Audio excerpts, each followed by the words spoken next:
Well, our big focus today, Italian Prime Minister Giorgia Meloni will become the first European leader to meet with US President Donald Trump since the White House imposed those sweeping reciprocal tariffs on virtually all of its trading partners. Her Oval Office meeting will represent a litmus test for the future of US-European relations as Brussels gambles on Meloni's friendly relationship with Donald Trump to secure a trade deal. But for further clarity on how this may pan out, we have with us at the moment Daniel Block. Daniel, always a pleasure to have you on our show. Has there been any indication from Trump's camp about his openness to Meloni's arguments on tariffs ahead of this meeting, and any shift in tone from previous EU meetings? So far, we haven't heard anything different from Trump, really, than what Trump has been saying before, which is that he feels like the United States is being treated unfairly, that it's being treated unfairly by all countries, including those in Europe. Now, as you rightfully noted, Meloni is thought of as the European leader closest to Trump. They're both right-wing populists in many ways. They like to talk about railing against the global elite. They like to talk about cracking down on migration, and they've praised one another. So in some ways, what this is going to be is really a test of the extent to which personal diplomacy can affect Trump's trade calculations. And it didn't at all, as we saw the first time when tariffs were rolled out. Right. There was no relationship, it seemed, between how much Trump liked a particular leader and the tariff rates that that country received. But now that the reciprocal tariffs have been walked back, that it's just a flat 10% tariff across most countries, and countries have been invited to bargain and barter with Trump for more favorable deals, we're going to see whether that personal connection and that personal touch can pay off. Right, indeed. We'll be keeping a close eye on all the finer developments. But some analysts, meanwhile, Daniel, argue that Trump's apparent preference to Meloni, it signals a shift towards bilateralism over multilateral EU engagement. What's your take? I think that it's true that Trump is always somebody who has preferred engaging with other states one-on-one. And I see that as an extension of his enjoyment of personal diplomacy, the fact that he likes meeting with another leader one-on-one and hashing things out in that way. So I think that's true. I think we're seeing a more bilateral approach to international relations under Trump than we saw under Biden. And I would add, I think that's broader to Republican administrations versus Democratic ones. Democratic administrations tend to enjoy operating in multilateral coalitions. Right. They like striking kind of broader deals that involve a multitude of countries. Republican presidents, this is not universal, I want to be clear, but they do tend to enjoy working more one-on-one with other states. Right, so while Brussels is gambling on this Meloni-Trump meeting to secure a trade deal, some are also worried that the far-right leader could prioritize Italy's interests over the European Union's. What's your take on that?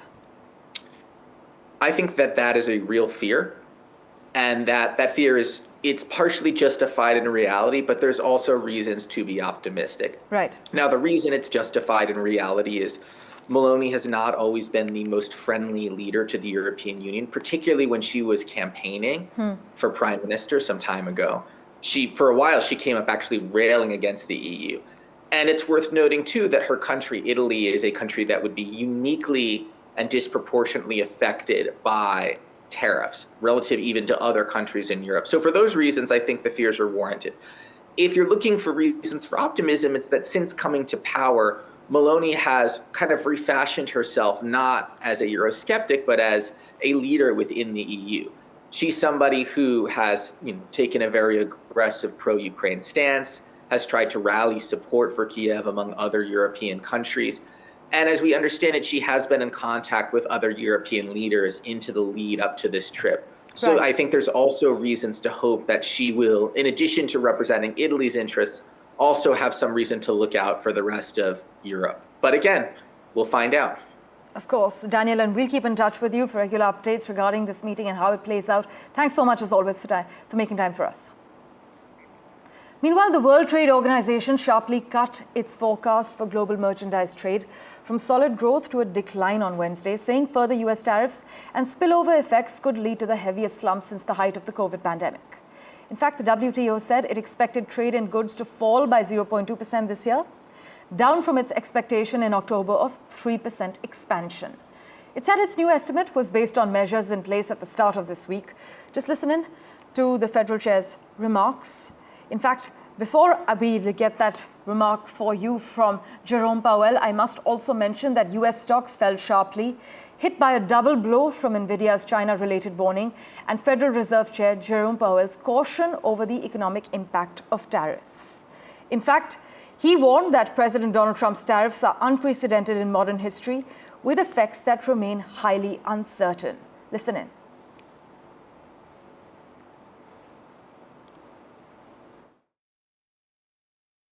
The level of tariff increases announced so far is significantly larger than anticipated, and the same is likely to be true of the economic effects, which will include higher inflation and slower growth.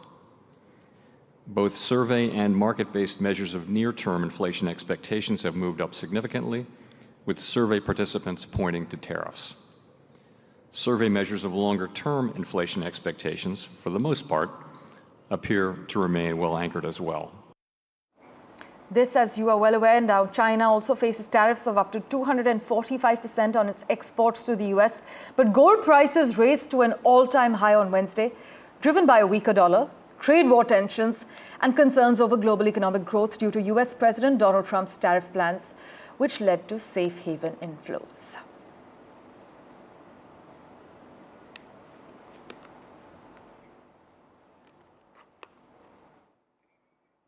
Meanwhile, Donald Trump recently expressed optimism about the potential for tariffs to generate substantial revenue, possibly even replacing income tax.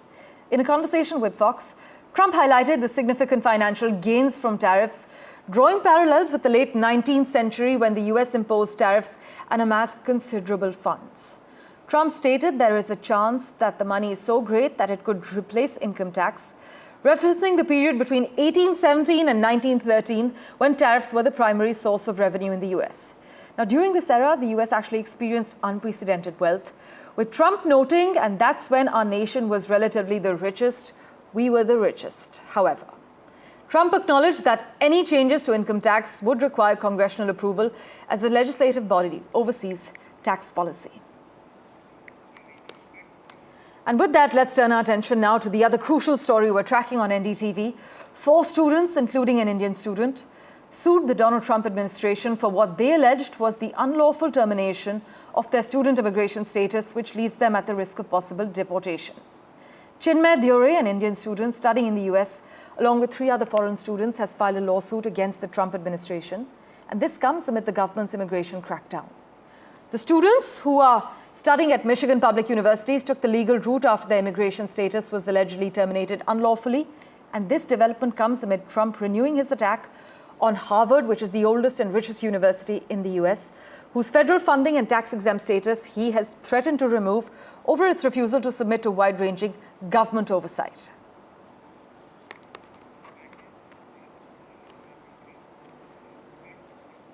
And this brings us to the other big question. Is the American dream over? Well, the American dream seems to be fading for Indian nationals as tightened H-1B visa rules, a 38% drop in student visa issuances, and 20 to 30-year-old green card delays shattering hopes. With artificial intelligence screenings, consular delays, and shrinking job prospects, Indian students as well as professionals are turning to Canada and Germany, leaving US universities and tech hubs reeling from a loss of talent and obviously billions in revenue. Is the great American dream actually over? Vishnu Shom reports. There are stricter F1 visa rules for students, with a 38% drop in issuance in 2024, which discourages Indian students from applying to US universities because of approval uncertainties. There are stricter H-1B policies, including higher fees and a 38.6% drop in the 2025 lottery registrations, making it tougher for Indian nationals to secure visas. What do you mean by lottery, you may ask? Well, because India has gone above its country quota, there are a large number of nationals who, for a limited number of births, get through a lottery system, which is unfair at one level, but that's the way it is. It's all tougher for Indian nationals to secure visas, reducing their chances and deterring US study and work plans. There are waits for green cards as well, sometimes decades. That makes the US education system less appealing. It pushes Indian students who want to go to America, get an education, get a job, and then ultimately move to an H-1B if they are sponsored by a company, and ultimately a green card.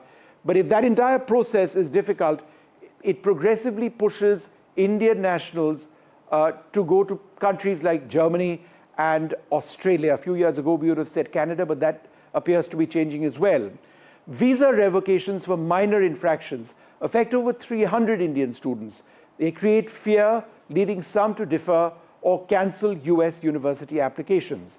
There are new AI social media checks unfairly cancel visas for Indian nationals. Many say that it's unfair, and that creates a fear and uncertainty.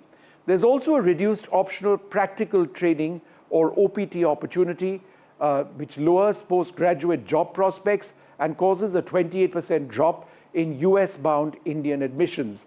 There's a high US tuition cost combined with visa and green card uncertainties, which make alternative destinations like Australia perhaps more attractive for Indian students. Well, let's switch tracks now.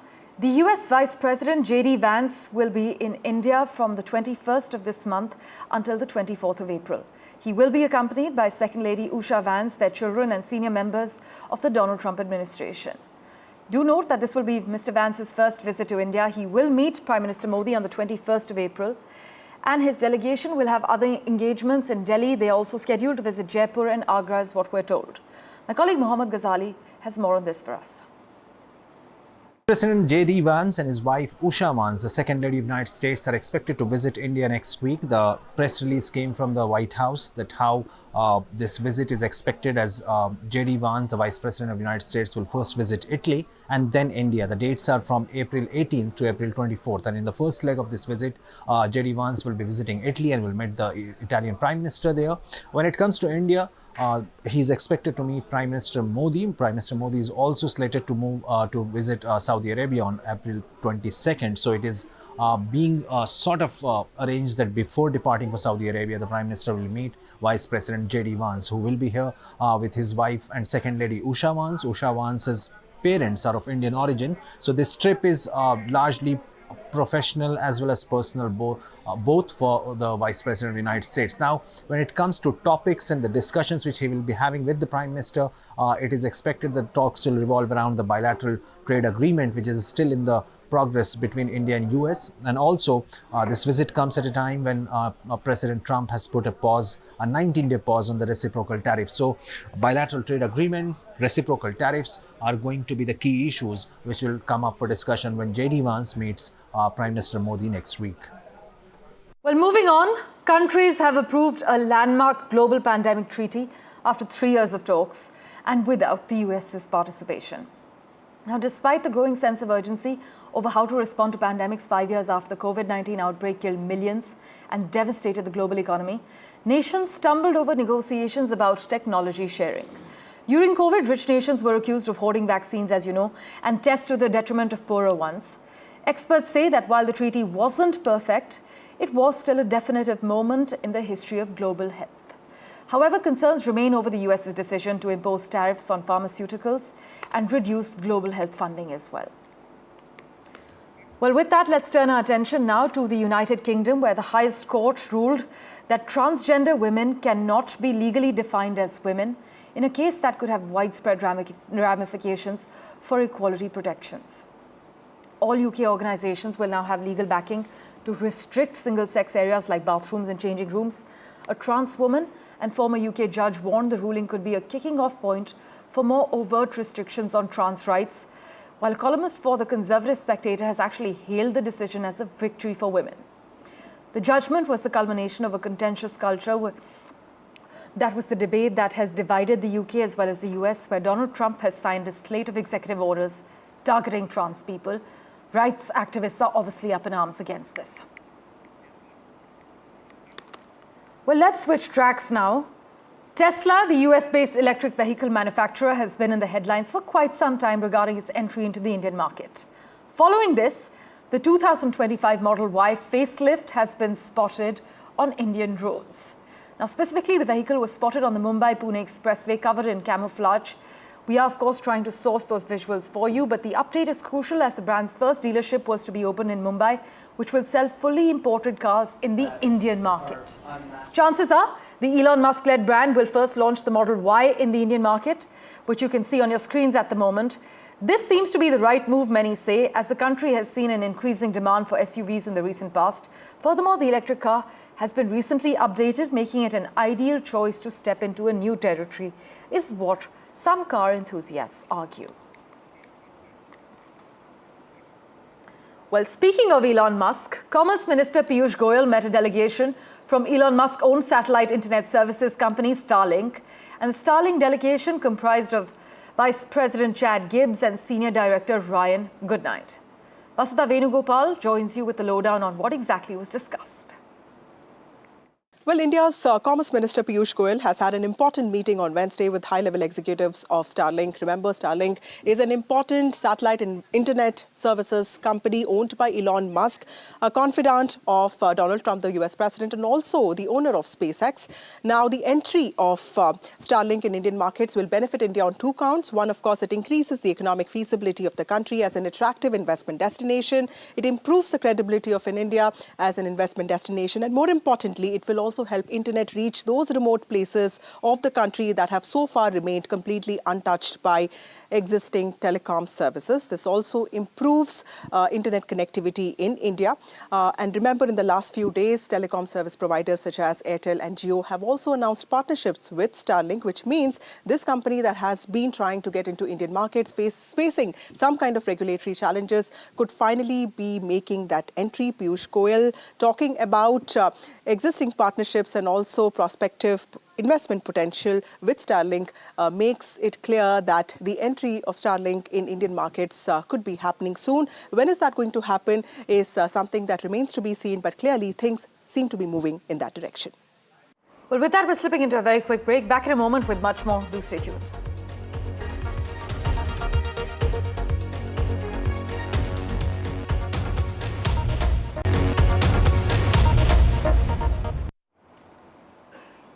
Well, Canadian Prime Minister Mark Carney faced off with his chief rival for the first time during Canada's election campaign on Wednesday in a French-language debate that could help determine who wins the 28th April vote and then deals with the US tariffs.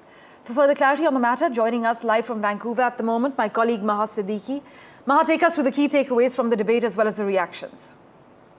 Well, this debate in which Mark Carney was expected to perhaps end up with a gaffe or two, he went off smoothly in that, considering that his French is not perfect, as he himself admits. However, in this debate, he was attacked by Jagmeet Singh quite a bit, even the leader of Bloc Québécois, but it went off smoothly for him. So better than expected for Mark Carney there, despite not being excellent at French. This debate was held in Montreal, which is one of the biggest cities in Quebec, which is largely French-speaking. And the debate was also advanced by 2 hours because of a hockey game. Jagmeet Singh had taken that request to the Debates Commission, saying that people should be engaged with the debates and therefore it should not be clashing with a popular game. And therefore we saw all leaders agreeing to advancing this by 2 hours. So it was held at 6 p.m. Eastern time as opposed to 8 p.m. that it was supposed to be held earlier on. And in this debate, as I pointed out, Mark Carney was attacked quite vociferously by especially NDP leader Jagmeet Singh. Jagmeet Singh attacked Mark Carney over several issues with regards to how actually it was Mark Carney himself who was the economic advisor to Justin Trudeau, something that Pierre Poilievre also attacked him over, saying that he should be held just as responsible for failures on the economic front as Justin Trudeau. However, Mark Carney seems to have sidelined that issue by saying that this is a question now about who is going to lead the country ahead and be in the best position to take on US President Donald Trump and the threats that are coming in from the US as far as the economic coercion is concerned or the annexation threat is concerned. So his emphasis was largely on that. For others like Pierre Poilievre, the emphasis on attacking the other side, that is Mark Carney, was largely on the issue of housing, inflation, and other such aspects. He spoke about immigration as well. However, this election in Canada is turning out to be a two-horse race, as we're pointing out, between the Liberals and the Conservatives. We have seen the NDP and the Bloc Québécois both losing ground. Yes. And that is why we saw the leaders of those two parties being more combative. Pierre Poilievre, right, who's usually quite combative in Parliament, was seemingly much more calm in this debate today. Maha, as always, thank you so much for joining us with a detailed lowdown. In other news, the United States has issued new sanctions targeting Chinese importers of Iranian oil. This is ahead of their second tranche of talks. Meanwhile, Iran is dangerously close to developing an atomic weapon. This is what the International Atomic Energy Agency, has warned, hours before the UN watchdog's chief was expected to leave for Tehran. And NASA has released some stunning images of dying stars, offering the most in-depth view of the planetary nebula NGC 15142 to date. Just take a look at these images. They're taken from the James Webb Space Telescope. They show one of the two stars in the center shed its layers of gas and dust as it approaches the end of its life cycle. Switching tracks. In case you're not aware, India's 2025 budget focuses on boosting tourism with over 2,500 crore rupees allocated. The key initiatives actually include visa waivers for select foreign groups, funding for 50 major tourist sites, and a push for spiritual tourism, particularly Buddhism. But India's sustainable tourism is set to grow sixfold in the next decade, as per travel experts. We're already seeing a surge in religious and milestone travel, like for bachelorettes. But what are the defining trends and what is the need of the hour to strengthen sustainable tourism? Take a look at this report by Sakshi Bajaj.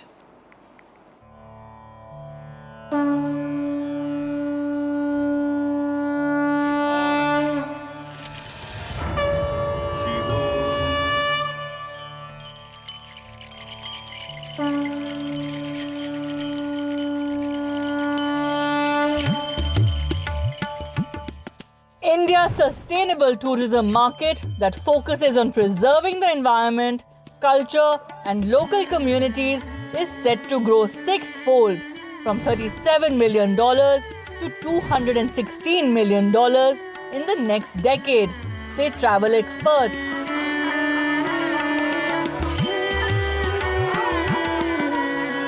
Recent trends reflect a massive spike in religious, pilgrimage, wedding, event and milestone travel.